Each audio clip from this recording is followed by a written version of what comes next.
Right. Hello, everyone. Welcome to episode 19 of Down the Pub podcast, brought to you by Wolves of Westminster. I'm your host, Peter Simpson, contributor to Wolves of Westminster, and of course, I run the Haryan Gláeddyv channel. Today, I am just with editor of Wolves of Westminster, Patrick Timms. Hello, Patrick. Good evening, sir. Good evening. Once again, I'm almost getting bored of saying this, but usually I say all other interesting things out the window, then we talk about politics in the pub. Once again, and in my experience this week of going to the pub, first things being brought up by everyone are, is Starmer going? Which everyone seems excited for. This, of course, all about the Peter Mandleson debacle, because Trump has released, what was it, 3.6 million pages of the Epstein files, which are basically a load of emails, and Mandleson keeps coming up, and along with a few lewd comments about, to quote, young hung men, I think it was.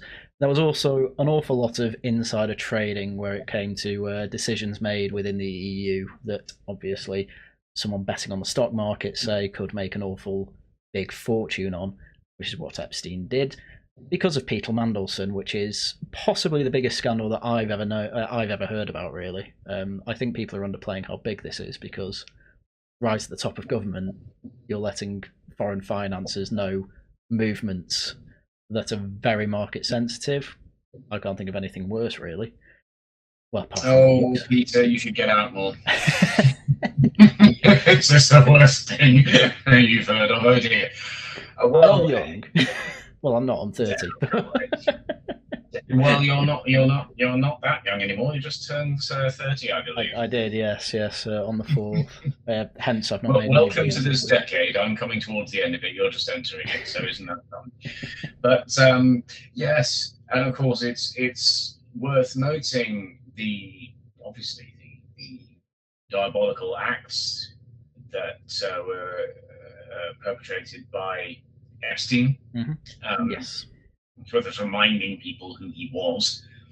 Arguably, he was most successful in his career, but he is also now was a convicted paedophile. He decided, I think, at the end of his life that he would make it the end of his life, and so there we are. But the critical thing for me here is that these kinds of people, they all know each other. They all do. And they tend to rally around and stick up for one another. I don't think that makes anything fine by any means. But the same thing applies, when we have Mandleson, a former minister who was disgraced 3 times. And now I think people possibly think, some people might be thinking, it's almost a good idea that we've now had the final round off, because he's not getting another job in this field again. There's no way. Then again, people would have said that 10 years ago. I was going to say, I certainly, when I was listening to people who remember Mandleson a lot better than I do, they said this last time, how's he ever going to get in again? US ambassador seemed to make sense. He's got a lot of connections there. Now we know how deep those connections actually ran. And, why were you expecting anything other than a scandal from a scandal machine? Well, quite a good point. And the thing is, though, I mean, as we were saying off there, what I'm going to do is I'm going to try and be as reasonable as I can be here when I say that let's look at another party, Conservative Party, under the Prime Minister Rishi Sunak, who appointed the now Lord Cameron, who of course was Prime Minister from 2010 to 2016. I wonder how it would have been for him around that cabinet table, given that he used to lead it.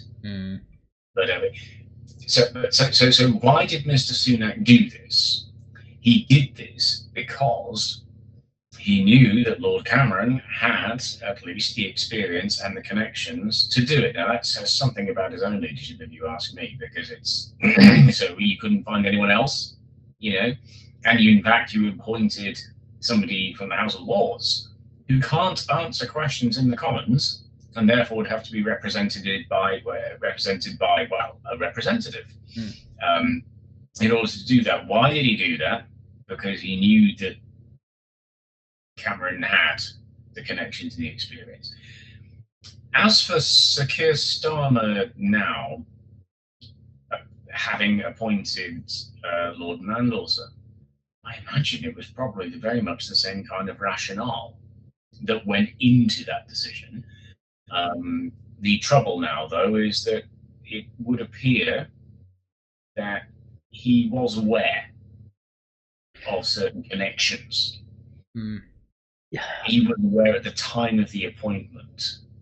Yeah, I'm trying to remember what his excuse was. It was the sort of thing of, oh, Mandleson lied to me, and basically got through the security. And I mean, how good are you as a prime minister security decision maker if, oh, I'm just going to believe that and not trust the vetting or do the vetting properly?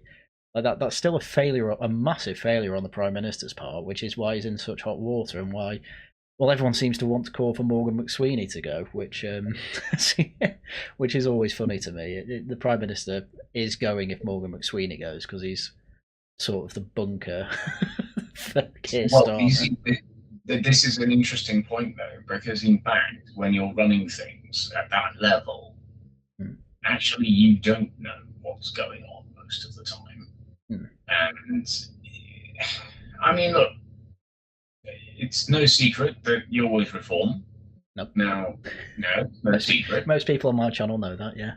Yeah, no secret. And, you know, with that said, when I've gone up before, because I've toyed around with them, you said they toy around with us, but,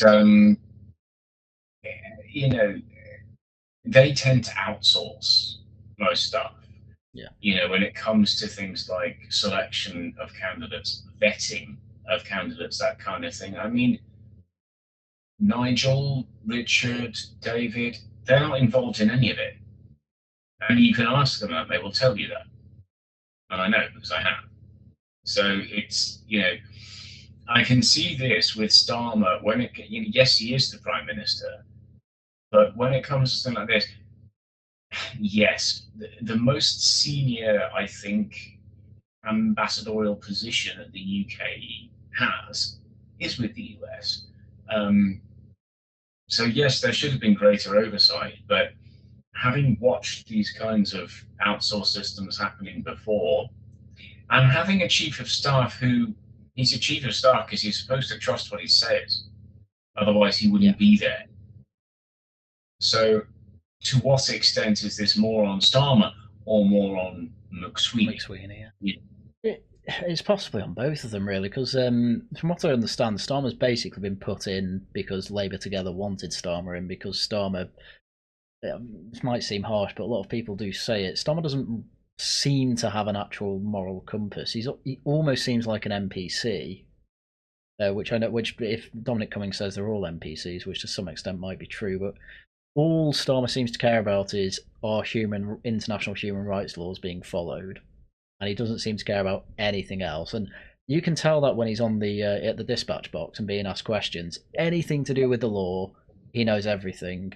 Whenever it's any other subject, the economy say, he's reading off a script pretty much, because he doesn't know, and it's even possibly doesn't care. Morgan McSweeney and Labour Together are writing those scripts, I would imagine, because they put him there in the first place, and everyone seems to know that in Westminster, and that's why every time the Westminster bubble are talking about this, it's always on McSweeney, whereas with the rest of the country, they don't even know who he is. Because I was talking to my mum this week, and yeah, even mentioned Starmer will probably be pig-headed and stay, but if Morgan McSweeney goes, then he's not. He will be gone not long after Starmer, because he's the only reason he's there in the first place, McSweeney. So, well, this is the thing, and the Conservative Party, being the official opposition, has, you know, I think made a good effort in the past week and couple of weeks as actually forcing the hand in saying, did you know about this? Did you know about this? Did you know about this? And eventually, yes, there was the ignition. Yes, he did know that. Yeah, very much kicking the man while he's down.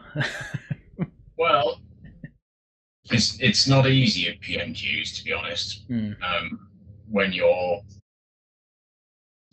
not the prime minister. The prime minister always gets the last say.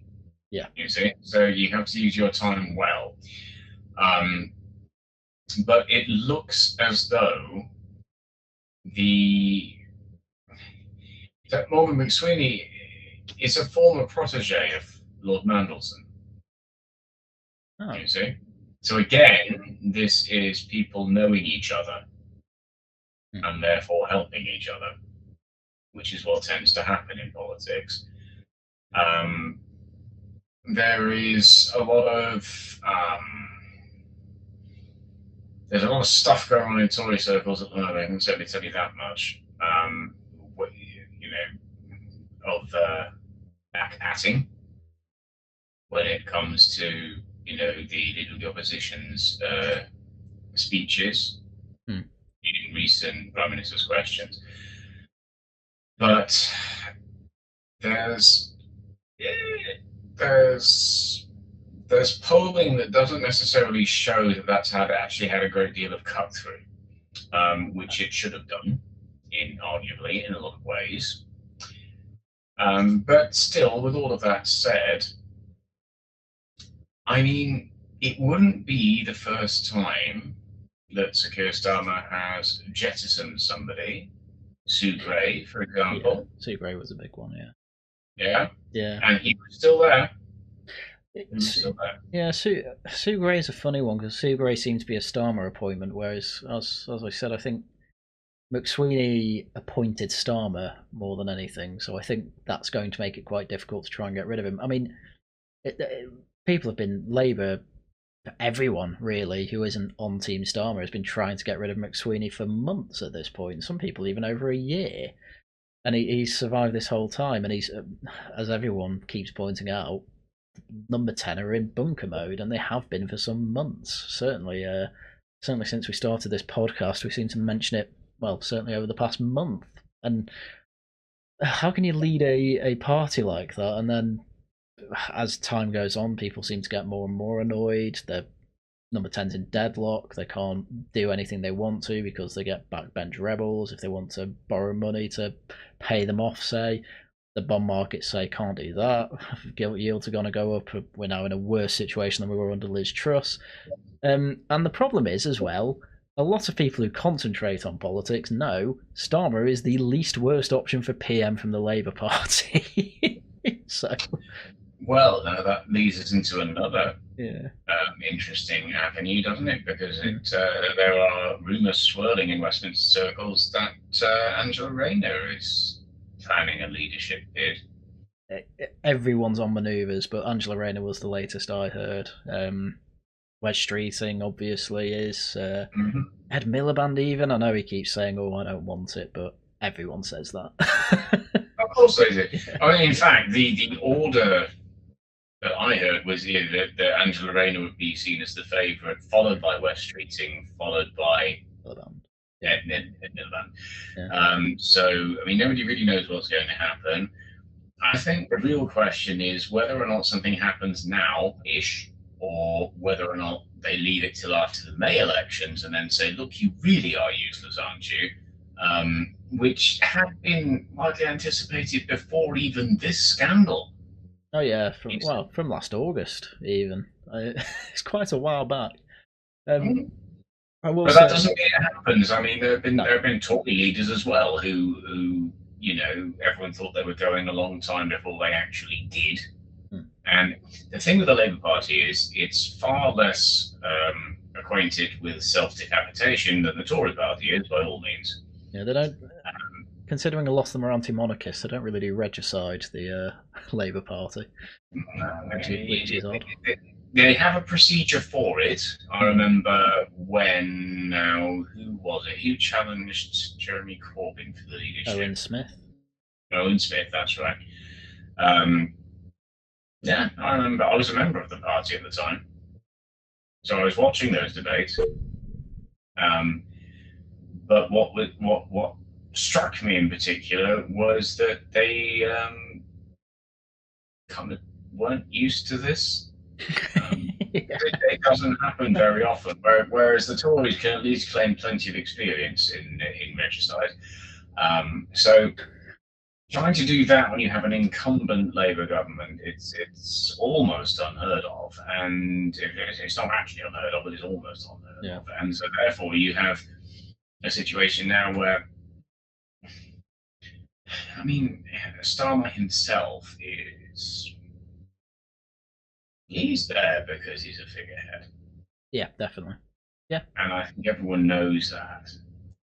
The trouble with being a figurehead, though, if you want to depose them, is that they're basically there because they don't cause too much of a problem. It's not too much of a problem to have them there, and then other people quietly go around behind the scenes actually orchestrating events. Now that, I think, is why we have the controversy around McSweeney, because that's basically what he's been doing.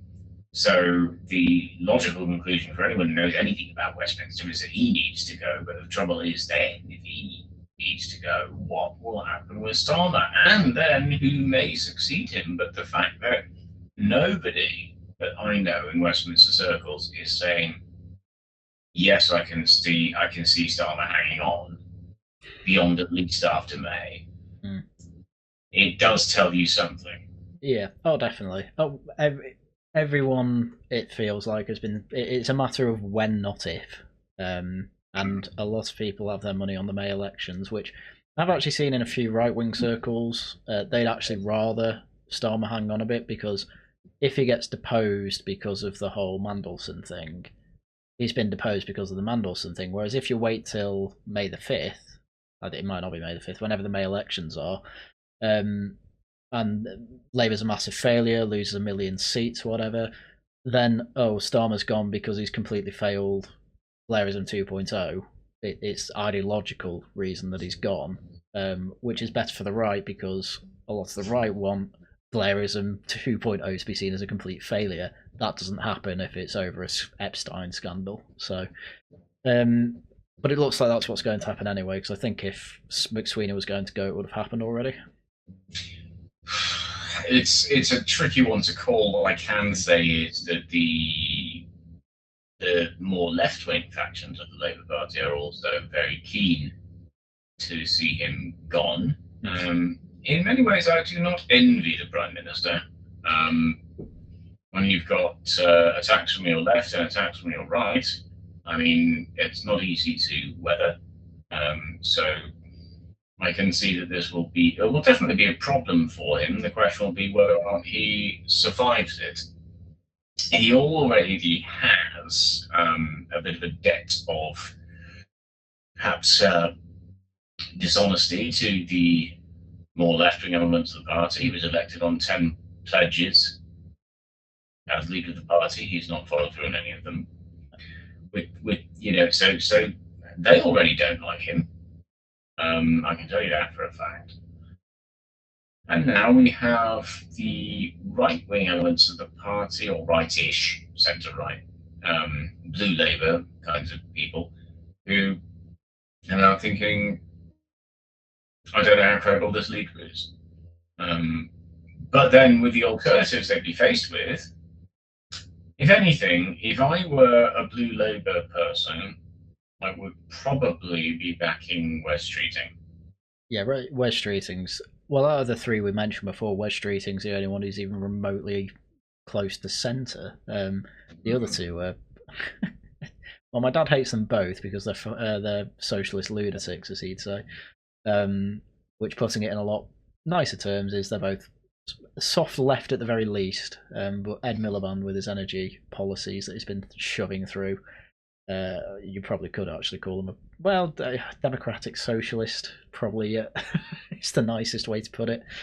Which he might even feel complimented by. Who knows? Yes, quite. Both would be a disaster, though.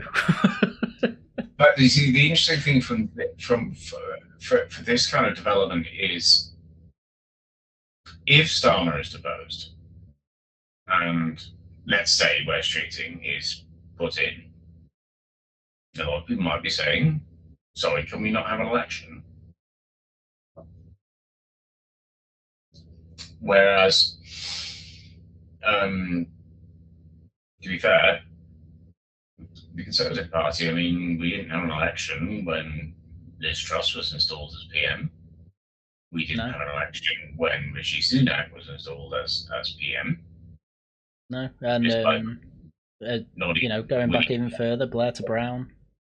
Yeah, absolutely. So, I think some people are getting a bit gung ho about electioneering, and elections do cost money, as well. It's worth pointing out.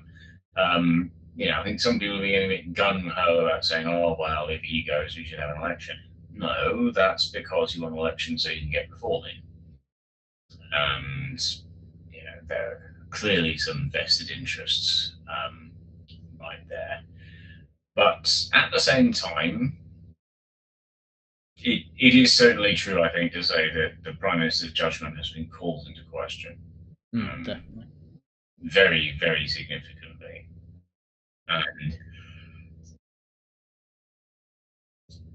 it's kind of, in a sense, it's government by delegation, but there is supposed to be delegation in government. That's the thing. The question is, who do you delegate it to, and how much do you trust them? Well, that's the problem. Well, this is the whole problem with the Mandleson thing. It's been delegated to a scandal machine who's found himself in another scandal that, again, as we mentioned before, Starmer should have known. Well, he basically admitted he knew there's a scandal incoming from this, obviously, but he still put him in. Oh, McSweeney did, whoever, doesn't matter. Point is, you can't trust a Prime Minister heading the country, making decisions like this. You can't trust him to stay there and make better decisions necessarily. Also, doesn't help that obviously he's put the party. The Labour Party's so bad the SNP have made a comeback in Scotland. They're going to be destroyed in May. Everyone knows that, and that's the perfect pretext to getting rid of him, obviously. So I think some people might say though that the Tories probably are as well. So that kind of leads you down the line of saying, well, they might be able to brush off their own bottom smacking by pointing at other people's too. Yeah, true.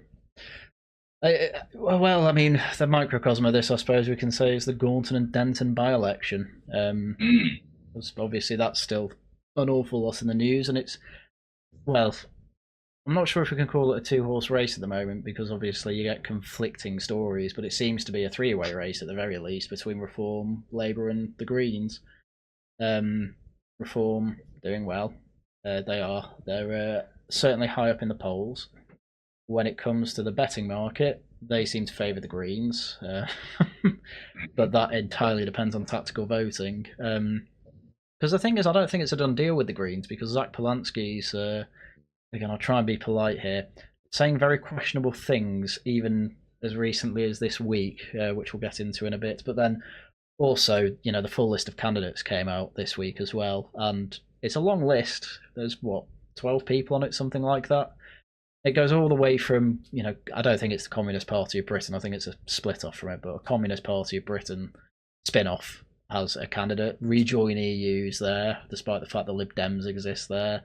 And then obviously you've got right-wing parties like Advance, who also have a candidate there. But interestingly, UKIP, Nick Tanconi, came out with a statement on Twitter saying, basically, we don't want to split the vote. So he didn't endorse reform directly, but effectively that's the bottom line of the point of his tweet. How much of that was because they couldn't find a candidate for the area, I don't know.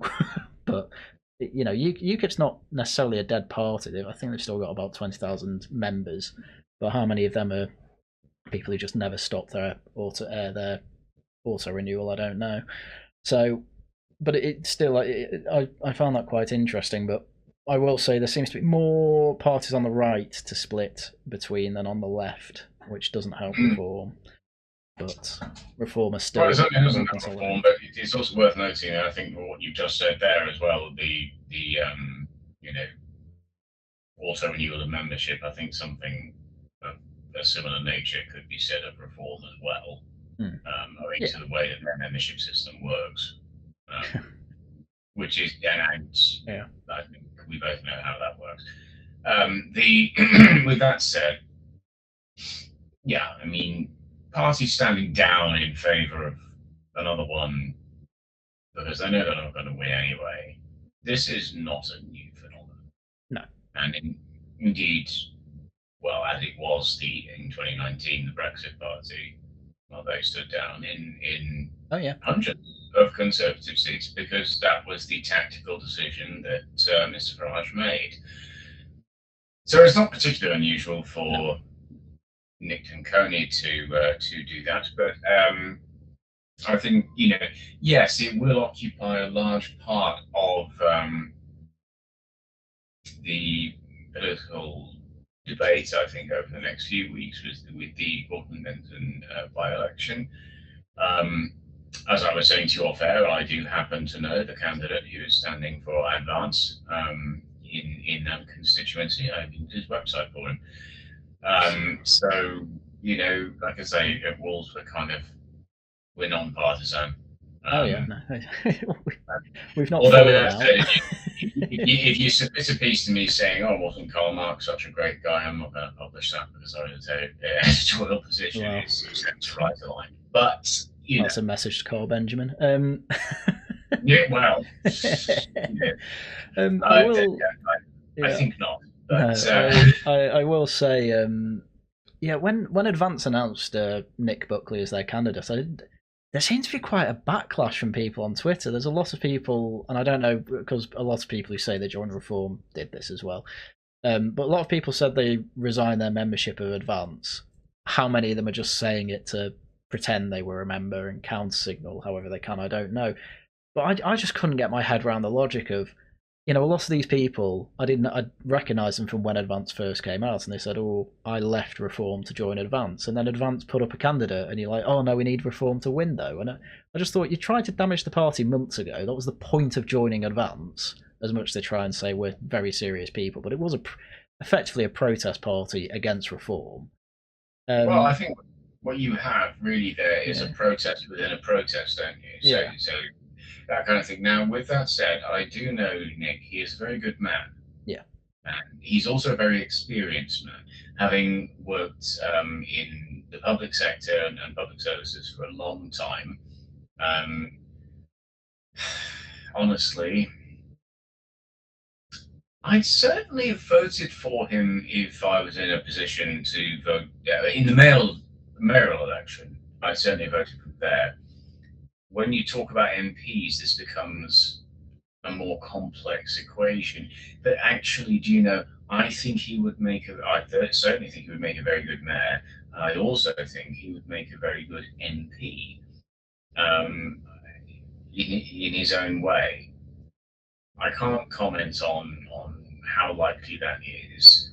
I do know his allegiance has changed several times, but that is often the case in politics. Same with both of us. Yes, well, absolutely.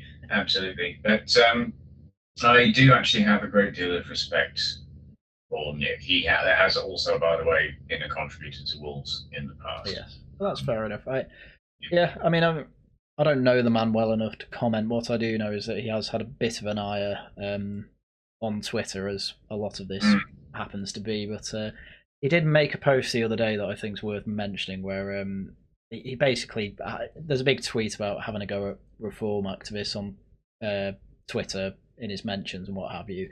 But he made a follow-up tweet to that saying, "I've realised something with the comments and attacks. It's mostly women. Why women? Seeking approval of the alpha male, scared into submission, easier to manipulate, genetically programmed to follow the leader. So many questions. I will definitely be writing an article on this." Now, I don't know if he's trying to poke a hornet's nest or something there, but Advance has this policy of freedom of speech to a bit of a, I don't know if I should say ridiculous degree, because there was a woman who was in one of the live streams bringing up the Talmud and saying we need to talk about Jewish power. I have a clip of that. That does exist.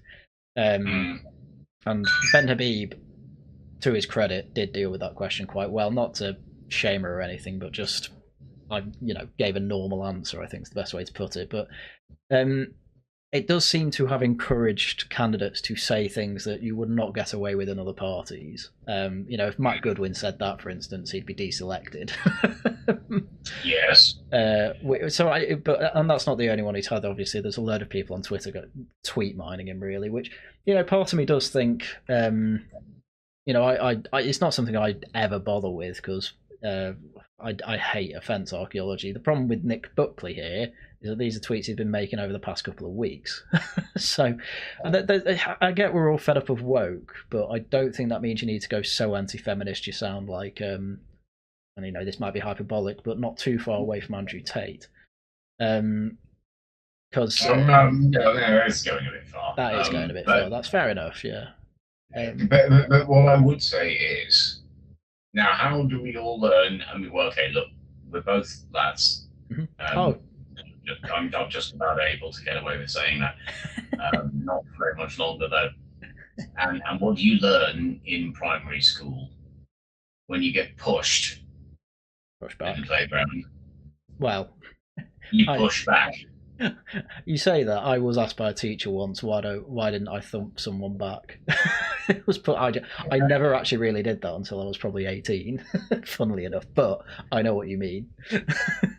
Yeah, and whatever point it occurs for you, and of course women have other ways of, or sometimes the same ways, it must be said, of dealing with that. But whether you mean it literally or, by way of analogy, yeah, I can see it being. You learn eventually that if you don't push back, you're going to be trodden on. Sure. I think for people who are leaning towards advance at the moment, that's kind of how they feel. And the same thing could be said for reform voters, though, and members and councillor candidates. I happen to know someone at the moment who is, he's actually, I won't mention the name, but has not passed vetting a couple of times because of his Twitter. So when people who thought that being a small C Conservative meant you joined the large C Conservative Party, then found that it did not appear to be espousing the values that they joined it for in the first place, they went to Reform. Then people who were in Reform found that there are also some other ideologies that they subscribe to that Reform did not appear to be espousing, to put it lightly. Well, they went to Advance. Some of them went, some of them went to UKIP, but, Yeah, and others followed Rupert Lowe, yeah. Yeah, so there's kind of like you and I are both experienced in software development. This is what we would call the waterfall model. Yes. Yeah. As opposed to agile. So it goes from the one to the other to the other. There we are. In all fairness, also, just to try and bring a bit of balance here as well, because we spend a lot of time talking about right-wing politics. Let's look at left-wing politics. This is also where you get the people who are the soft leftists, and if we're being honest, Starmer is one of those. Miliband is one of those, right? You fall a little bit down that waterfall again, you will end up with the Socialist Campaign Group, who actually aren't as hard left as people think they are. Believe me, it's true. Then you go further down from there, you end up with campaign groups like the Socialist Labour Network, SLN, that has morphed into itself through the merging of the Labour Against the Witch Hunt movement and the Labour in Exile network. This is mainly the people who've been kicked out, for being too hard left. And there are several figures who I will not name who, I can see why. And then there are people who are even further to the left of them, you know?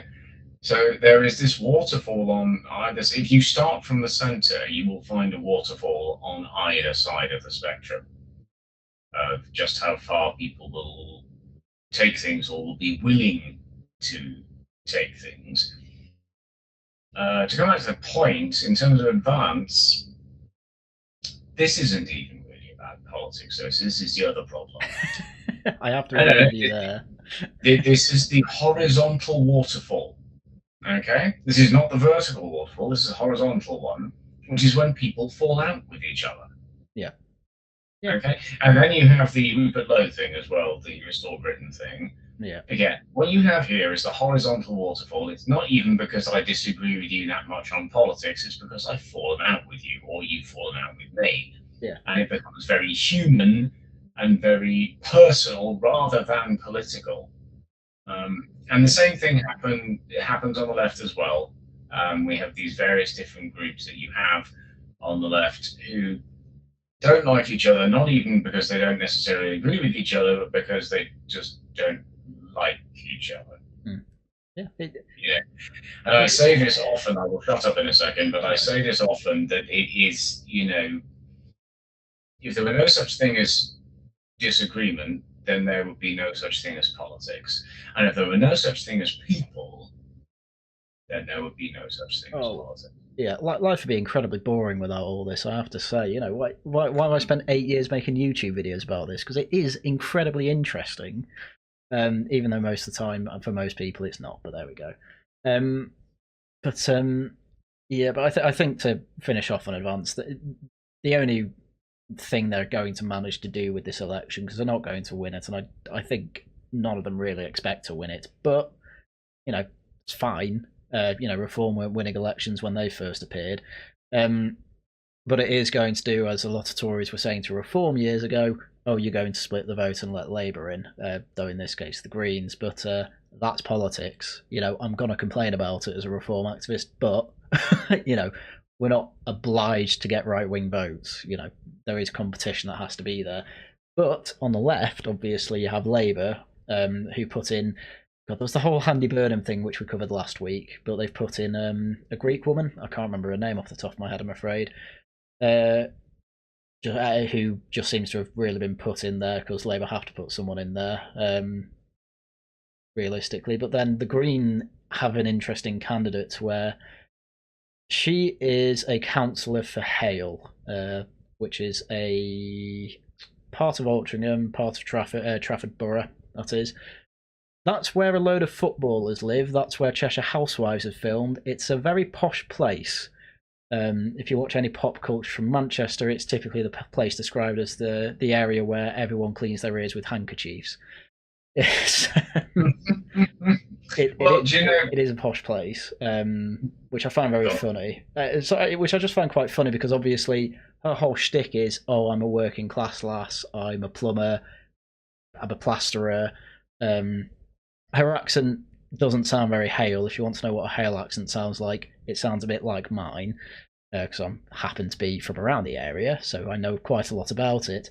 And so going over to Gorton and Denton, her whole shtick seems to be, I don't like these flags that are going up, I'm anti-racist, what have you. 2014 talking points like they always do. And obviously the Green plan seems to be run on a Gaza ticket, effectively. We need to get the sectarian vote because there is a large Muslim population there. But then it's mixed with this really, how can I put it, academic, university level left wing, hate the rich type thing. It's exactly what you'd expect from the Greens, and they're winning, which is quite worrying. But the candidate's just almost seems very fake. I don't know if you saw the social media video of her dressed in quite clean clothes, doing a bit of plastering on a whatever plasterer utensils are called, and basically all the comments were plasterers saying that plaster's really dry, it looks like you don't know what you're doing. So people are very skeptical about her backstory, it's fair to say. Well, I mean, it's not atypical of the Greens, is it? But interestingly, from my point of view, and again, this is maybe, I'm sure a lot of your viewers are not from the Northwest, but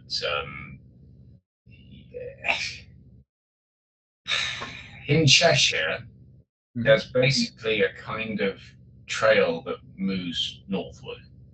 Okay, so Cheshire has two. Cheshire East, I should say, has two arseholes. Go on. One of them is Crewe, where I live, and another is Winsford, and I'm not moving to Winsford. So it's one of those where, basically, the thing is, Nantwich is nice, about 5 miles away. Nantwich is really nice, yeah. But then you so let's go a bit north. So you have Middlewich, where I worked for 9 years. Middlewich thinks it's Knutsford. Knutsford thinks it's Wilmslow. Wilmslow thinks it's Alderley Edge. And Alderley Edge thinks it's Prestbury, where people like Gary O'Grady live. Yeah, I'm surprised Hale Barnes didn't come in that, but yeah. Well, there we are. It's there are certainly cases of I'll put it this way for Hale Barnes. Rishi Sunak made regular helicopter rides there to see people. Yeah. So I mean, look, a lot of this is the thing. A lot of people might live in Crewe because they can afford to buy a house there, and then they can commute very easily from there because it is a railway hub to Chester, Manchester, Liverpool, etc. Then again, people who might want to work in central Manchester, they might get a place in Stockport because it's a bit cheaper. Yeah. And the journey's not too bad, So this is, and you have the same thing in London. People will buy places, buy, it'd be lucky, rent places, that just because it's placement-wise, it's an easy commute. Yeah. To somewhere else on the other side of the city or in central, or whatever. This is perfectly common. Yeah. I know nothing about how it works in Birmingham, but I imagine it's probably fairly similar. Yeah, I will say, the council's obviously in Hale. Hale is also a railway station. It's a very annoying. It only has one train line, which is between Manchester, Piccadilly, and Chester, and it takes 2 hours because it stops everywhere. But it is, it's not a bad way to get to Manchester or Chester, and even then, you're not too far away from Altrincham, which is on the Metrolink, which is the tram line. So it's it's a very big commuter area, I will say, but it also happens to be the very posh one. Because it's on a railway line, a lot of people get that to have a posh night out in Hale. Well, no, I understand that. I think just coming back to your point, that you say people sort of like not, maybe coming across as a bit too posh for that area. Yeah. Even that, though, you have to ask, who's being condescending here? Who's being more condescending in one direction or the other? Yeah. And we often find this in elections and by-elections, and the candidates who are selected, are we putting something in London? It would be typically the North London Islington lawyer type who was Blair and is also Starmer and that kind of thing. Why on earth do you think you should be representing us? Then again, you have it the other way around. You have people like Rayner who have made much of her background, but at the same time, well, if she's not paid £40,000 worth of inheritance tax that she should have paid, well, she's clearly doing quite well. So it doesn't, some people will view that as a success story. Other people will say you're not genuine in claiming those working class credentials when you have done pretty goddamn well for yourself. So just to make it clear, there are working class people in the area of Altrincham and Hale. Like they do exist. There's council house areas. Absolutely. Yeah, but at the same time, there is this sort of. And the other thing is, just as we've been talking about, the one and the other, there's also kind of, well, are you talking down to people by saying they're working class? Most people are working class, and then on the left in particular, there is a difference in opinion as to the definition of what working class actually is. Yeah. And in fact, one of the key features of Starmer's premiership has been we're going to do things for working people. He doesn't seem to be able to define what that actually means. Son of a toolmaker, I'll have you know. Well, yeah, I mean, it's the kind of thing is like people who work. Yeah. Well, yes, but there are people who I would arguably describe as working class who work. Yeah. But there are also people I would arguably describe as middle class who work. You know, so it's a very easy way of just smudging the whole thing over and saying anyone who actually has a job, as opposed to people who want to sponge off the state. All right, fair enough, but in British society, that doesn't mean you're of the same class. I mean, no. It's yeah, not to pick on this profession specifically, but you know, dentists, never known a working class one. It's, well, not that I'm GPs, saying there aren't, but yeah, GPs, yeah, it's yeah, they do rather well. They do, yes. And again, they also work for it. They train for it, Mm-hmm. and it's not a profession that you can get into in a couple of years. Lawyers, also, you know, this is not a profession you can get into in a couple of years. There's much more work to be done there, and I certainly do believe that, you know, I was brought up to respect specifically to, well, not only to, but the two examples that come to mind is you respect policemen and you respect doctors. Yeah. And they don't do anything that's vaguely similar to one another. Well, hang on, no, yeah, sorry, this is moving on very quickly to another point, but it is relevant. We say that about policemen. Policemen are not as respected as they were, to the point where breaking a police officer's spine can be let off by a jury. Which the reason I bring this up is obviously that's awful, and maybe David Lemmy has a point to stop jury trials, but that's a different conversation to what I want to get into, which is Zach Polanski supported that jury's verdict, which is mad because we've all now got the access to the body cam footage, which is pretty horrendous. You know, getting hit by a sledgehammer and breaking a spine is actually quite horrific to watch, and she's basically paralyzed. I think she is recovering, to be fair, but she couldn't get up. And Zach Polanski came out to say, "Oh, I'm for this decision, free Palestine, whatever." And I think Police and Fire Union or whatever they're called, I can't remember what they're called off the top of my head, had to write a letter basically condemning Zach Polanski for saying that. Because, God, imagine if your Prime Minister was pro letting people off for smashing a police officer's spine.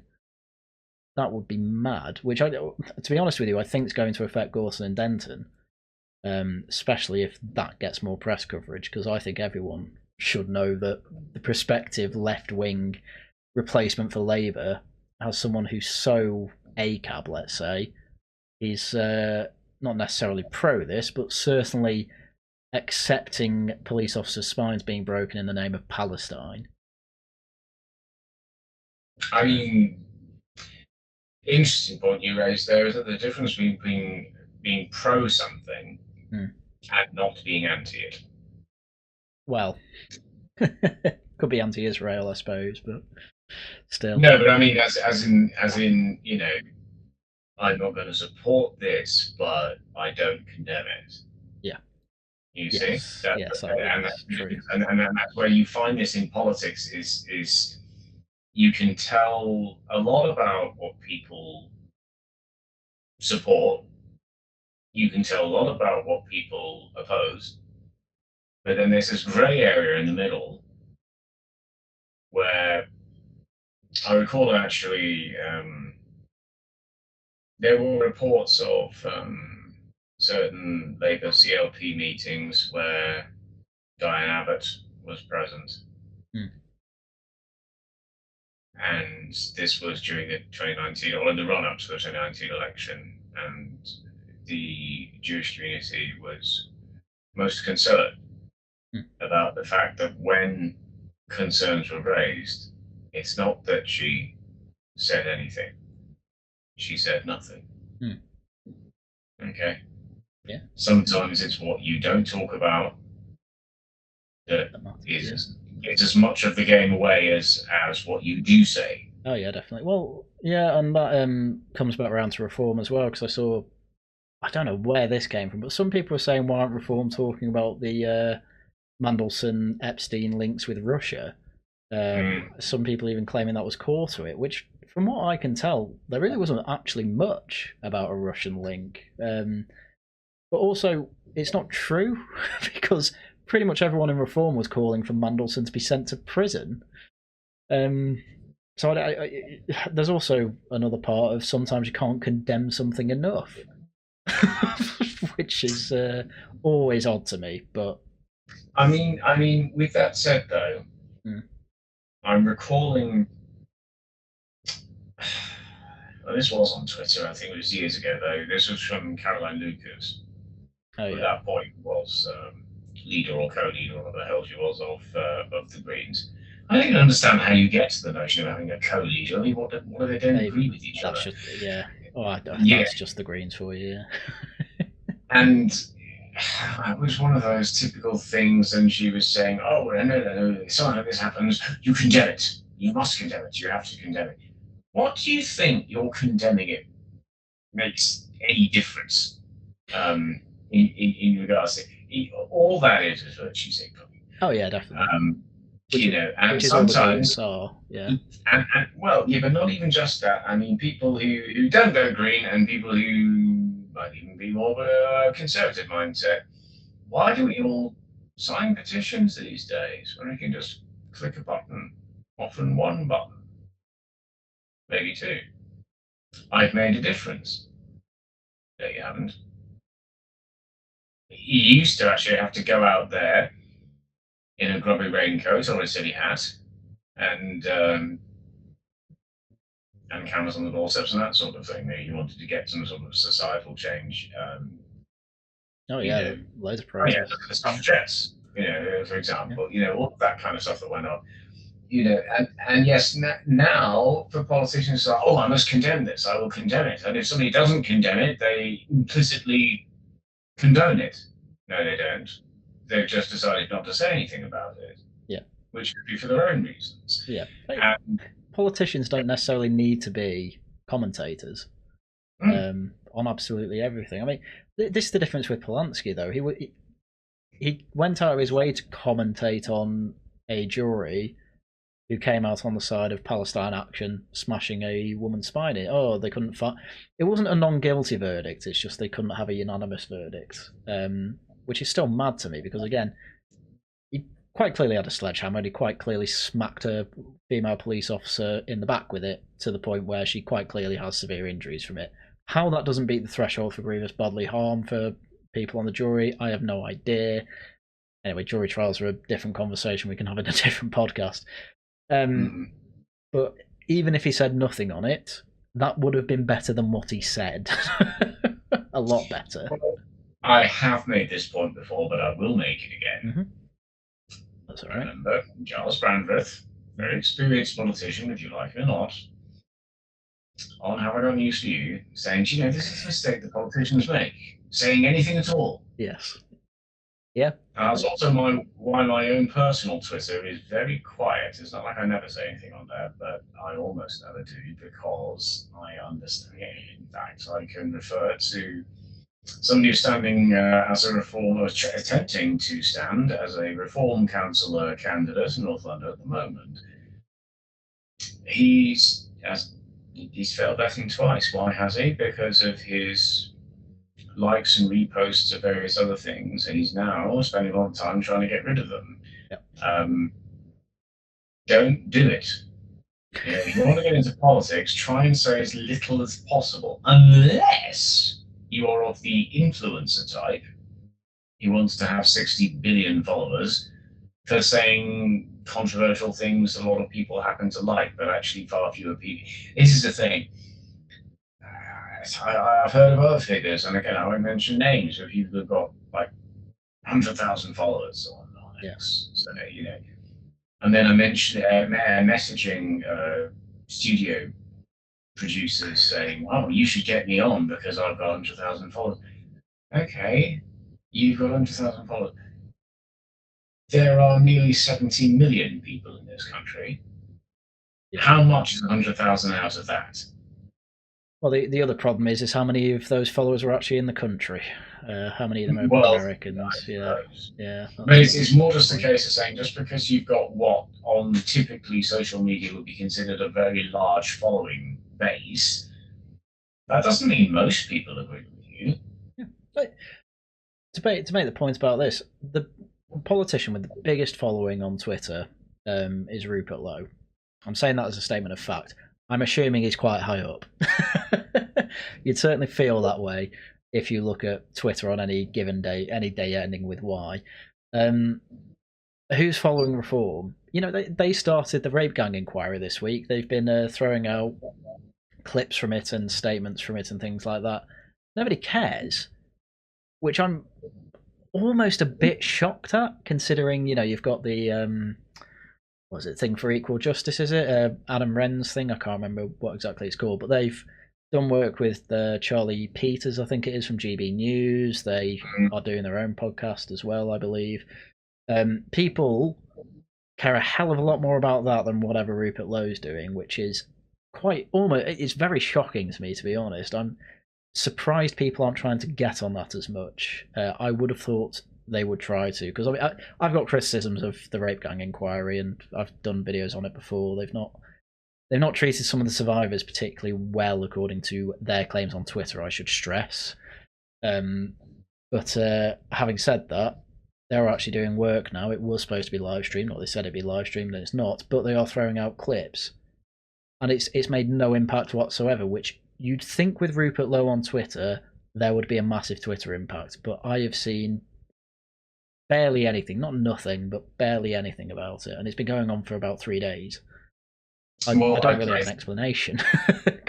As to Rupert, I think his campaign manager, who we've discussed before, is with his own personal following, is amplifying quite a lot of that.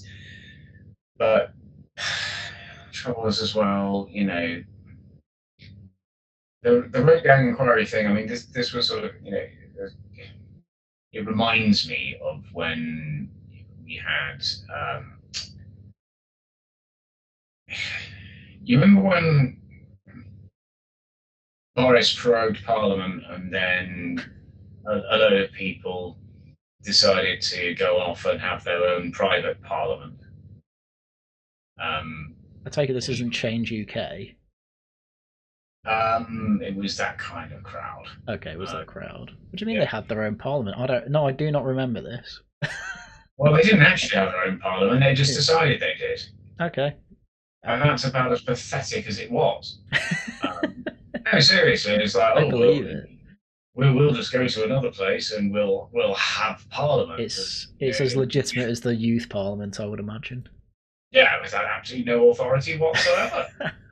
But if it's a case of this is 2019 kind of time, so if it's more cases, saying just, I mean, throwing your dummy out doesn't even do it justice. It doesn't even do it justice. You literally throwing your dummy out, because and what are you actually doing? Other than a protest action, you're not achieving anything at all. Yeah. Which was always one of my main points about the rape gang inquiry. They don't have the power to compel anyone to come forward. So what you're really going to get is stories that were already in the news anyway. Which there's some use to coalescing all that data and information, sure. But really, this massive launch of we're starting the rape gang inquiry. Who's talking about it? Load seaters. I'm not even sure if the load seaters are talking about it, to be honest with you. But, well, that's a very good point. But it's sadly in politics, a lot of people descend once they've worked out that they can't actually influence anything. They descend into pretending that they can, and that's the point I was just making before. Yeah. And you do see that. I mean, reality. Go on. Sorry, I'm going through Elon Musk's Twitter. I'm seeing nothing about it from there, which is also a bit shocking. But there we go. Given that the main reason Restore and Advance UK exists is because of Elon Musk on Twitter. But now they're actually trying to get to the result of something. He's nowhere to be seen. Well, you remember beforehand it was Getter, and then and now there is the US president's platform Truth, which is rich. But well, in both senses of the word, I'm sure. Very droll minister.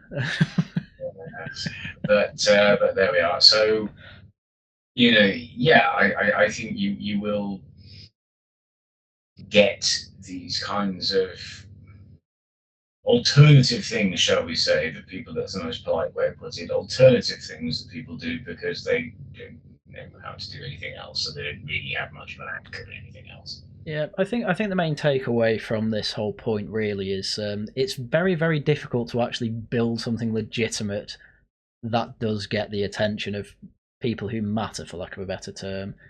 What Reform have done is actually quite unique, and I think a lot of people who are in Advance and Rupert Lowe circles say don't really appreciate what's actually been done, because I'm not being funny, but I still listen to Times Radio Politics and things like that. Some days it's just a sea of Nigel Farage's face because they can't stop talking about him. So it's pretty incredible, really. So that's the thing, that it comes down to the worry for a lot of people might be that it comes down to a personality cult. I mean, what if? Yes, that is a danger. Yes. Yes, and what if, without without expressing any sentiment at all, but what if he ends up in a bus? Under a bus. Yeah. No, it's a very, very, very serious problem that Reform have. They've never shied away from admitting. But then obviously it gets a load of defectors and people say, "Oh, now you're just a Tory Party 2.0." Well, it's like, I need to make a team. I can't win. I see that. But I mean, as you and I both know, in the IT field, what we call SPOF, single point of failure. Yep. Okay, so you don't want that. Nope. And sadly, that is exactly what they have. Yes. At the moment. Yeah. So this is an issue to be addressed. Which, as I will like to point out, they do seem to be trying to address. I mean, for instance, we had question time last night, 2 days ago, if you're listening to this tomorrow, which is when it goes out. Zia Yusuf, once again, representing Reform UK on question time. Zia Yusuf's clearly the one who's being built up to be our Nigel's replacement. Should anything go wrong at the moment. That's not to say that that's going to be true in 5 years' time, whenever, after a couple of elections and a couple of parliaments, whatever. But they're clearly working on it. But they've got to where they are thanks to Nigel Farage. And I always find it one of those really funny ironies where all these people who were following Rupert Lowe and Ben Habib, or Nigel's selling out, things like that. You wouldn't even know who these people are without Nigel Farage, frankly. So it is. I do find it quite ironic that now that they've got their new little areas where they can feel represented, they feel they have to denigrate Farage because, I've had people say to me, "Oh, Farage stabbed me in the back," and I have to keep pointing out, Farage hasn't really changed his opinions for 2 decades. He's had literally the exact same opinions for 2 decades, which some people could call closed-minded, or he's not willing to learn about the world. I just think he got lucky on a lot. He's obviously changed his mind in some ways, but I think he's just landed on pertinent points, we'll say. But anyway, having said that, I do want to move on to student loans because yes, that has been all over the news recently because there seems to be a sort of movement for Zoo millennials, people from the ages of 21 to, well, probably older than 35. So I know my brother and sister both had Plan 1 loans, which they both paid off. I owe way too much to even think about paying it off because I was Plan 2. So I suppose I should start from the beginning. I have a massive problem with people like Ollie Dugmore, who works for the New Statesman now, because he was on Question Time with Zia Yusuf talking about student loans and things like that. So the way Plan 2 works is you have a marginal tax rate of 9% for anything over, it used to be 25 grand, but it went up with inflation. I think it's just under 30 grand now. What that equates to, let's say with my paycheck, that's just above 30,000, we'll say, I'm paying about £25 a month. It's not much, but it's annoying. But there are people acting like it's a great disservice. I have a big issue with this because really the only time it gets to a large bill, you're over £50,000, you're way above median wage. It's annoying still, but it's definitely not your main problem when it comes to your paycheck, because you will be looking at national insurance, income tax. They are both still bigger. On top of that, you sign and council tax, of course. You sign a contract though, and in my experience, I must have gone to probably about 8 open days, something like that. For half of them, there was always a lecture on how student loans work, and the ones I didn't have, it's because they were optional. I mean, they're all obviously optional, it's an open day, but there was less of an emphasis on it. They made it very clear, you pay it based on income. Once you start paying it, after 30 years it's written off.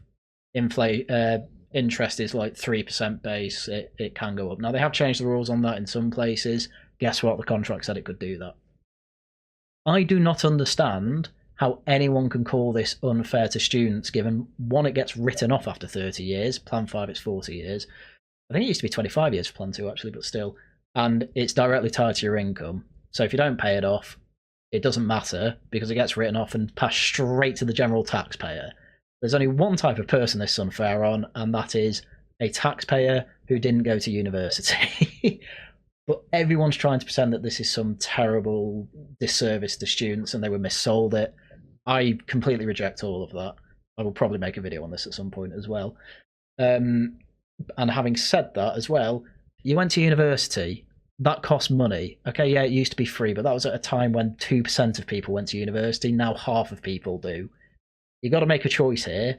Either you get to university quite easily and you get a big loan that you pay off over your life, or you can go to a graduate tax, which is basically doing the same thing, by the way, or it's very difficult to get into university and it's genuinely elite again. Should be based on merit, of course, but it's just all paid for by general taxation instead. I think it definitely used to work better. I'm not against liquidating an awful lot of universities to pay off student debt to go back to the university system we had, but I'm not going to sit here and pretend that student loans are in any way harsh on students. If anything, I think they're too student sided. But that's a controversial position apparently. Well, do you feel better? No, I still need to make a video, but I feel slightly better. But I'm still making a video on this. Now, I'll just have another perspective. Yeah. So when my mother, and bearing in mind this is in the artist formerly known as Rhodesia, in the late 60s, I think, was teaching when she did her teaching studies. The arrangement they had was that, all right, we'll give you your tuition, but then you must stay in employment and we will send you wherever you need to go, wherever we decide you need to go for the next X number of years. Okay. You see? Yeah. And that was the arrangement there. That was the understanding then. Because there has always been some kind of understanding. And this is, of course, it was at the time a British colony, but it's on the other side of the world. So there have always been different ways of working this arrangement out, because just as you say, there's no way of getting around the fact that going to uni costs money. It costs somebody money. So their way of doing was to say, all right, we'll train you up, but then you will go where we tell you to go, and you will teach or whatever for the next X number of years. And that was one way of doing it. Now, this way of doing it is that you can go wherever you like and we'll give you the money, but you're going to have to pay it off. But as you say, it gets written off if you can't pay it off after X number of times. The important point that you made is the difference in the ratio of people who actually went to university um, which changed after The Dark Lord. yeah, changed after that. So it was affordable for the nation at the time, and now it isn't.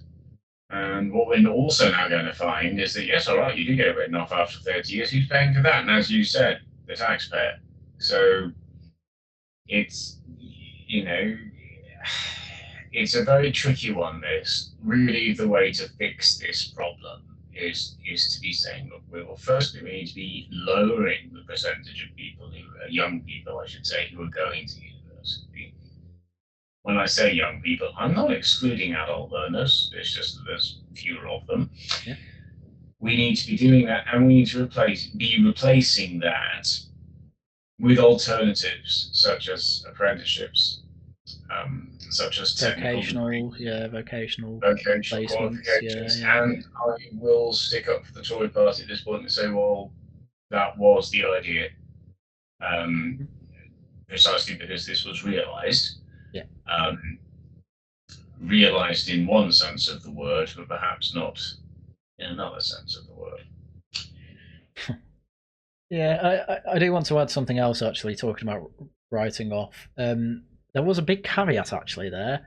It actually incentivises you to work abroad, which is mental. Because at least when I went to uni on Plan 2, probably different for Plan 5, it was written off if you were out of the country for 4 years. So if you worked 5-year contract, Australia, something like that, you didn't owe any student loans when you came back, which was always mad to me. And the only people I know who have actually paid off their student loans either have very rich parents or have moved to Australia. Well, I mean, and the thing is, at that kind of stage of life, I mean, Australia does have the 18 to 30 visa. Mm-hmm. Yep. And a friend of mine has headed off over there because he's a star. And I say that because I miss him so very much. But he went over when he was 24, something like that. He's the right age. If you're going to do it, this is the time. That's when, definitely. To do it. And it had nothing to do with tuition fees, but I'm just saying. But there have always been other ways of either paying it off or writing it off and that kind of thing that have been trialled over the years, and it's one of those where we'll see where it came from, this stuff. But I do agree with you that I think some people are. I find this particularly with Gen Z, so we're now going to brass off a number of your viewers. But that's tough. They're used to that.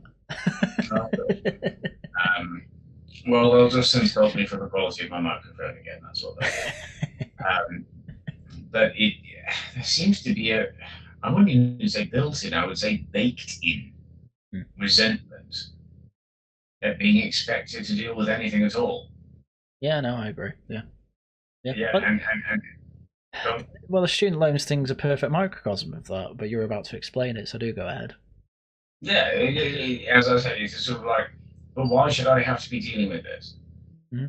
Well, why should you have to deal with anything? Yeah. But you do. So just get used to it, get over it, and get on with it. That's how I was raised. Yeah, me too. Which is probably why I own a house with a student loan. And I can't remember if I said this on air already, but I'm happy to say it again if I have. There were people on Twitter when I was basically saying I have absolutely no sympathy for people with student loans because I'm one of them. I had people telling me they couldn't afford a house for it. And as I went through before, you're on 30-odd thousand. You're only paying off about 300 to 400 a year. That's not stopping you from saving a deposit. The main issue with buying a house is actual house prices. Yeah. The student loan's about 0.10 on your financial problem list there. So. Well, that's the thing. I mean, the thing is, it only came about under Labour because they wanted everyone to go to uni. Yeah. Yes. Which is. Sorry, just to butt in there, which Ollie Dugmore, when he was on Question Time, was saying, all these other people on the panel, Zia Yusuf went for free because he was from Scotland. A few others went for free because it was before student loans came in. One went for £3,000 because he was old enough, which is what my brother and sister are like. And it's like, how's that fair? And I made this point on Twitter. It's fair because all these people went to university before Blair came in and said everyone has to go to uni. And so the supply and demand was completely different. And now everyone goes to, well, half people go to uni. There's a supply and demand issue where you've got all these universities turning into bums on seats machines, and that's to get £9,000 off people. But they're also incentivized to bring over a hell of a load of foreign students because they pay 3 times as much. But you'll never hear Ollie Dugmore saying that's not fair, because ultimately this all comes down to poor me. I have to pay student loans off. Well, yeah, you signed a contract at 18. You're an adult. As you say, get over it. No, well, yeah, there is an argument to say that maybe, I mean, in the interest of balance, people to sign contracts at that age who didn't really know what they were signing. I can certainly say that. Yeah. As I went through before, I reject that as well, because every open day gives you information on student loans. Every single one I went to has some sort of lecture at the very least. So I don't really buy that personally. if we're going to talk about everybody, then of course it's not everybody. When you say 50%, that's certainly not everybody. But yes, I mean, just to give you one example, of course I cannot mention any names or go into too much detail. But when I was a supported lodgings host, so this is when they need semi-independent placements, so that you help them with the budgeting and the cooking and cleaning and that kind of thing, and they live with you. Okay, so these are care leavers who've had to leave the care system because they've now got too old. I can think of one young man who basically the council got him a moped, right, like a sort of 50cc kind of thing. And he decided he obviously wanted something more than that. And so he went to a place, and a garage, and he part-exed it. Right. There was a question mark in my mind as to whether or not it was even his to give away, which it turns out actually it was, because the council had bought it for him. Yeah. He part-exed it for a 125. And he came back with this thing, and I said, well, name. Where is your moped? So, I traded it in. Okay, yeah, okay. Where you got the money? He didn't have any. Yeah, to do for that. this. Well, he didn't have much. Yeah. Just various allowances from the council. And I said, where did you get this from? And he said, oh, I did it on finance. And I said, right, yeah. He was 18, by the way. Yeah. But quite a, I'll say politely, disadvantaged young man. Mm-hmm. He didn't, I said, you've gone and you traded this in, and you've got this thing now, and it's on finance. I said, how much is this costing you per month? He said, I have no idea.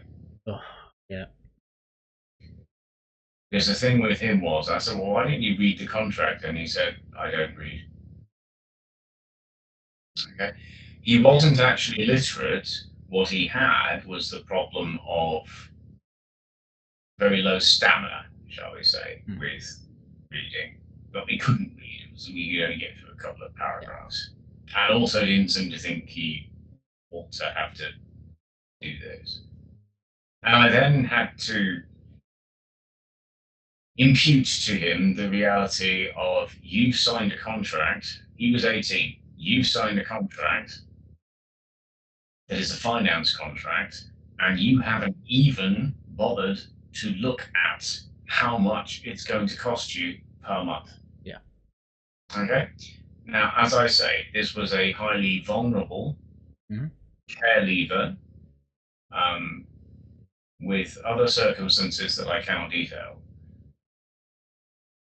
But I would encourage you not to believe that just because they're 18. Okay. I could completely buy that, which is why I am picking on Ollie Dugmore. Ollie Dugmore can read, which I think is a fair rebuttal to that. Yeah, I completely understand the concept of who reads terms and conditions when they're installing COD. Like no one, sure. Um, and also, I don't know if you know about the YouTuber Caleb Hammer, but he does this show called Financial Audit. It's a load of Americans, and I think there should be a British version of this, really. He basically gets a load of millennial and sometimes Zoomer people on and just basically goes through their finances. And like you, these people just have no idea what income, cash flow, outgoings they have. They have no idea. But some people, clearly are on hard times, but an awful lot of them are people who get into massive debt to go to Disneyland 5 times a year. There are people who are simply in the mindset of, I got a bit of money off a paycheck, I should have more though.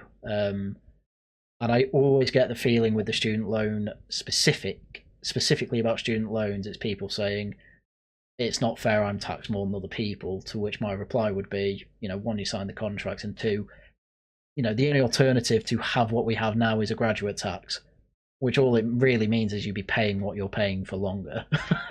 So, yeah, no, absolutely.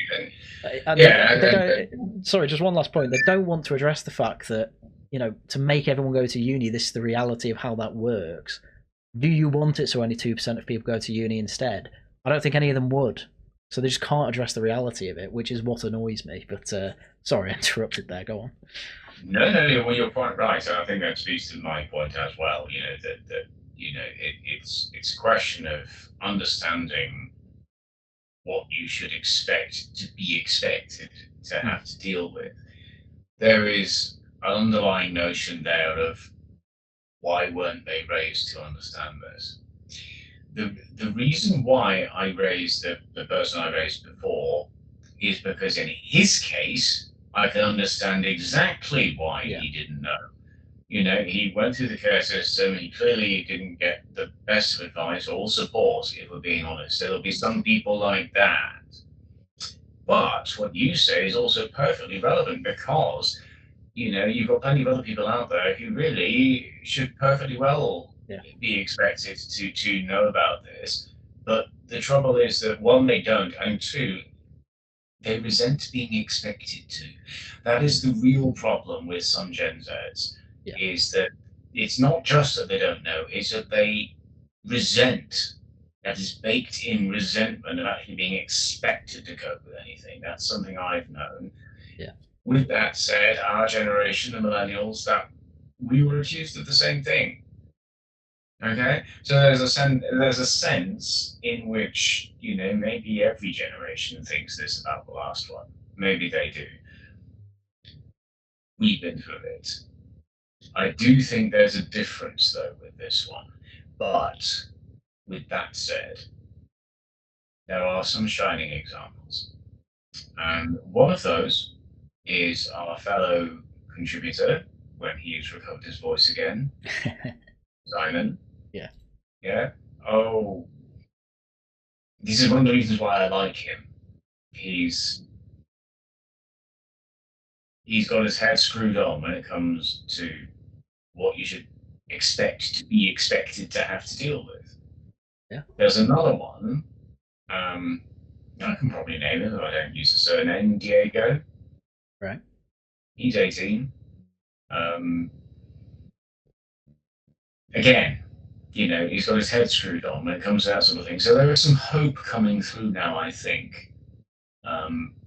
There is some hope coming through now. Yeah. Well, I mean, even I'm not quite as it's hard to say. With I was born in 90. Well, I'm 30. People know this. I was born in 96, so it's hard to say if I'm a millennial or a Zoomer.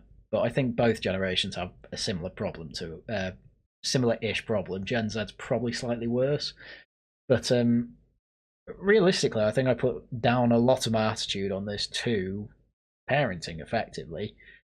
possibly quite a lot of schooling as well. But I'm not secretive about the fact I did go to a fee-paying school. But then I know people who are millennials who, he always likes to say he was dragged up in one of the worst 5 council estates in the country, went to comprehensive school, barely got good grades. He's now earning quite well as an accountant with a master's equivalent qualification. And he's a very, very, very clever man. But he's lucky in that he is a very, very clever man, and he did have good parents as well. To be fair to him, so I don't know how much of this does come down necessarily to parenting. I know you said before you're not a big fan of Gen X parents, which is obviously very generalising. But I don't know if I've got that wrong either. But ultimately, a lot of people. There are some problems that went wrong in that generation and then spilt over into others. Yeah. But then again, that much can be said of every generation. Plenty of generation. It will be said about ours by all means. Definitely, yeah, definitely. So but ultimately, I don't see how you can get through life with this resentment, as you say. How can you resent being expected to do things? I can't think of any generation before ours that had it better. Frankly, half people went to uni. Let's face it, most people go there to basically booze for 3 years, and you get paid for the pleasure via the student loan. Like what I'm doing right now, I can't think of another generation where I could just go on the internet and give my opinion and people actually care. There wasn't an internet 2 generations ago. How do I do this? Local radio. I remember the thing is, as you know, I'm slightly older than you. Yes. There's about a decade between us. Mm-hmm. So I remember when the internet basically came about. Mm-hmm. I had a series of books. My parents got me these. I think there's 8 of them in total. It was called Internet Detectives. Right. You see, and these came around in about 94, 95 kind of time. So this is only a couple of years after the internet became even slightly a thing, and only half a decade or so after the notion of the PC, as a lot of people don't know nowadays, the personal computer became a thing, and so people actually had one in their homes. And you look at the blurbs on the back of these books, it's talking about in seconds, a message is flashed to Australia on the other side of the world. That kind of, because you see, this was new. This was new. You couldn't do this before. Yeah, it's like the screenshots on Twitter that are like, the PlayStation 2 has mind-boggling graphics and it's really low poly count skeletons or something. It's really funny to think about. Yeah, of course. We look back and we see the way that things were. My generation is the last that will remember what the world was like when, for example, if you didn't know something, you didn't know what the capital of Azerbaijan was. Well, you didn't know it. So you'd have to go and ask a clever person or go to a library or read a book or something like that. You certainly couldn't just pull out your phone. You wouldn't have it. And just find out within 30 seconds or go on Google or whatever. These things didn't exist. Yeah. I remember Ask Jeeves, for God's sake. Seriously. I do remember. When if you didn't know something, you didn't know it. If you didn't have it, you didn't have it. You certainly couldn't go on Amazon and order something that would come by 10 o'clock the next day. All of this kind of stuff. This is what Gen Z doesn't know, is what the world was like before. Yeah, definitely. Are only barely old enough to remember just about when the world wasn't like that. Hey, look at what have your dates stood you up? You know. Yeah. I was in high school from 98 to 03, so when we started off in year 7, nobody had a mobile phone. This isn't even a smartphone. They didn't exist. I just mean a mobile phone. Nobody had them. By about year 9, some people had them. By the end of year 11, that's 03, most, not all, but most people had them. But we went through that critical period where this actually changed. This notion that you could actually contact somebody, individually, directly, and now. Before that, if your date stood you up, but it's not like you would have to have arranged that. Yeah, we will meet here at this time. But if they didn't show up, it's not like you can just ring them and say, "Where are you?" It's even funnier than that these days, to be honest. Because not that I have experience with this necessarily, but if you got stood up by a Bumble date, you just message one of the other matches. Oh, are you free? I'm out. And then, you go through about 5 of them. This is assuming you're very attractive. As I say, I don't have experience with this. It is a possibility. I mean, yeah, I was going to bring up on this point, this is probably what we'll finish on, but I was thinking, before I did this, I was on a podcast about horror films, and it is very funny that, you've got about 20, 30 years of horror films. So the Ring, the American version, which came out in, I think it was even the 2000s. I've seen that. Yeah. Well, for people who haven't seen it, the whole thing's about a videotape, and obviously there's clues in the videotape that obviously you have to work out. And so the protagonist goes to a library, and I just remember seeing that and commenting on it, and it's like, I never would have done that because I don't need to. But that was normal. You didn't know something, you go to a library, and now libraries are dying out, obviously, because I do this. I just go to Wikipedia, and then if I'm really interested in something, maybe I'll buy a book on it, or even then you can get PDFs of an awful lot of books these days on the internet. So I do recall quite a few people extracting the urine out of the Da Vinci Code, the movie that was made of it. Yeah. Don't know if it's in the book. I haven't read it. I've got it though. This is when they're trying to unravel the mystery of everything that's going on, and it's just this line that is, "We must get to a library." But then I watched Twilight for the first time with my girlfriend the other day, and she's trying to find out about vampires in that, and it's old school Google. And I just had the thought now, what people would probably do now is just say, "Hey Siri, what's a vampire?" I know, and then you'll get a fairly crappy answer back. Yeah, but that's so funny, because you're going to have to say to Generation Alpha, "Oh, in my day we went on Google and actually had to think about what we wanted to search about." Yeah, I know, and that was the most you had to do. Yeah. Think about what you wanted to search about. But there we are. Speaking, by the way, of vampires, here's a funny anecdote. Yes, I think we can leave it here at this point. But funny anecdote. A friend of mine, it was a very good friend. I've seen him for years now, but certainly he was like me. He was very pedantic, and he was into his science and his physics and his that kind of thing. And we were watching I don't remember, Underworld. Okay, yeah. Not seen it, but I've heard of it. With Kate Beckinsale, you should see it. It's quite good. Have a look. And there's stuff about the vampires and the lichens, i.e. the werewolves. And there's obviously a lot of stunts in it and that kind of thing. And there's people throwing knives and all of that. And my mate there, I was watching with this mate and another mate. And my first mate, he was like, "Oh, what was your third life like that?" So it wouldn't be if the it wouldn't be, it wouldn't hit it, it wouldn't be that kind of thing. And my other mate turned around and goes, "Mate, you are watching a movie about vampires and werewolves. Shut the F up." There's got to be some logic. I honestly, I could go on for hours about internal logic of films, but that's for. I'm a fan of another podcast, EFAP, so just direct people to that. Anyway, with that, this was a bumper episode, considering it was only 2 hours, an hour and a half. So we will leave it there. So thank you very much for coming on, Patrick. Thank you very much indeed for having me, sir. No problem. Right, with that, thank you all very much for watching, and until next time, goodbye.